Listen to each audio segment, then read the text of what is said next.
A day in Seattle. After my adventures in San Francisco, Chicago, and New Orleans, my next stop was Seattle. Each city I visited so far has been so different, and I was curious to see what Seattle had in store for me. I'd heard about the iconic Space Needle, the city's love for coffee, and the beautiful mountain and ocean views. I was ready to dive into everything Seattle had to offer. I arrived in the early morning, just as a light drizzle began to fall. The sky was cloudy, but the air felt fresh and crisp. Seattle is known for its rainy weather, and while I wasn't used to it, there was something cozy about walking through the misty streets.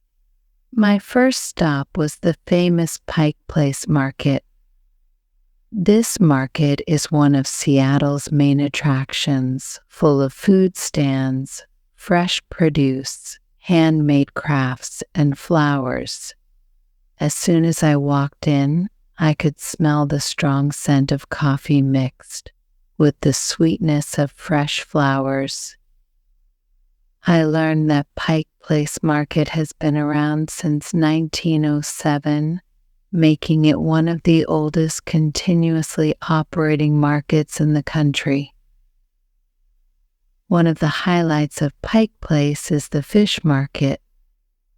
I'd heard about the famous fish throwing that happens there, where the fishmongers throw big fish through the air as they pack orders. When I got there, a small crowd had gathered, and sure enough, a fish was flying through the air. The crowd cheered, and the fishmongers laughed and joked with each other.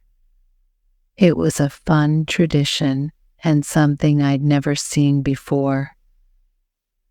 Walking through the market, I passed stalls selling everything from smoked salmon to colorful ceramics, and I even tried a sample of fresh pear from one of the fruit stands.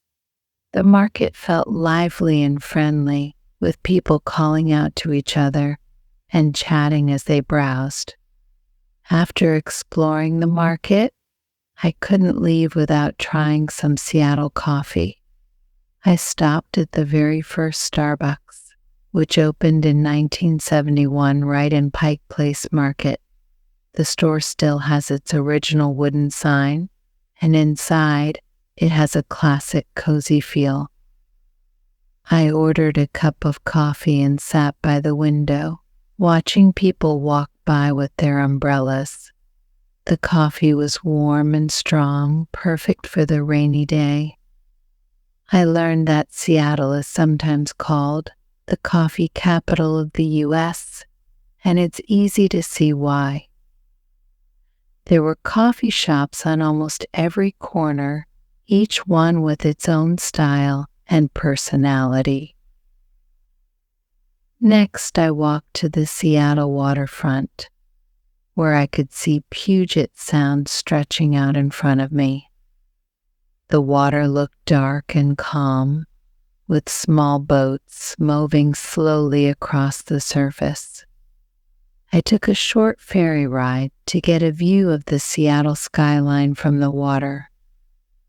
The ferry ride was peaceful, and as I looked back, I could see the city's buildings rising against the gray sky, with the Space Needle standing tall above the rest. I learned that ferries are a common way to get around in Seattle, especially for people who live on nearby islands. The view from the water was incredible, and it reminded me of the boat ride I took along the Chicago River, each city showing me a new perspective from its waters. Once back on land, I headed towards Seattle Center to see the Space Needle up close. This iconic structure was built for the 1962 World's Fair and has become a symbol of Seattle. Standing beneath it, I felt a little dizzy looking up. The structure has a futuristic design, with its thin tower and a wide, circular observation deck at the top. I took the elevator up, and in just seconds I was looking out over the whole city. From up there, I could see the Olympic Mountains in the distance, with the snow-capped peaks rising above the clouds. To the east, Mount Rainier stood tall and majestic. It was breathtaking. I realized that Seattle is surrounded by nature in every direction: mountains, forests, and water. Even on a cloudy day, the view was magical. As I explored more of Seattle Center, I visited the Chuli Garden and Glass Museum nearby. This museum displays the glass art of Dale Chuli, a famous artist from Washington. Inside, I saw sculptures made entirely of glass, with bright, vibrant colors. One room had a huge glass ceiling covered in colorful flowers, like a garden made of light. Another room had tall, twisting glass sculptures that looked like underwater plants. The art was unlike anything I'd seen before, and it felt like walking through a dream. Each sculpture was so detailed, and the colors seemed to glow, even in the cloudy daylight outside. For dinner, I wanted to try some of Seattle's seafood. So I went to a small restaurant by the waterfront. I ordered a bowl of clam chowder and some grilled salmon. The chowder was warm and creamy, filled with tender clams, and the salmon was fresh and perfectly cooked. I learned that salmon fishing is a big part of the culture here, and that many of the fish are caught locally in the Pacific Northwest. The food was comforting, especially after a day in the cool weather. It reminded me of trying deep dish pizza in Chicago and beignets in New Orleans, each city with its own flavors and traditions. Before I left, I made one last stop at Cary Park to see the skyline at night. This small park is on a hill and offers one of the best views of Seattle. As I stood there, the city lights began to twinkle and the Space Needle glowed against the night sky. I could see the reflection of the city lights on Puget Sound, and even Mount Rainier was faintly visible in the distance. It was the perfect ending to a beautiful day.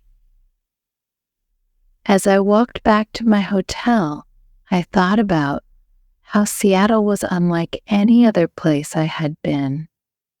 It has a unique mix of city life and nature, with mountains, water, and forests all around. I love the cozy coffee shops, the art, the friendly people, and the stunning views. Each city I visited, from the Golden Gate Bridge in San Francisco to the jazz clubs in New Orleans, has shown me something new, and Seattle added its own magic to my journey. I'm grateful for each memory I've made and each city that has left its mark on me. I don't know where I'll go next, but I can't wait to keep exploring and discovering all the beautiful places out there. Seattle, with its rain, coffee, and incredible views, will always hold a special place in my heart. Thank you so much for watching. If you enjoyed this video or found it helpful, don't forget to give it a thumbs up and hit that subscribe button to stay updated on future content.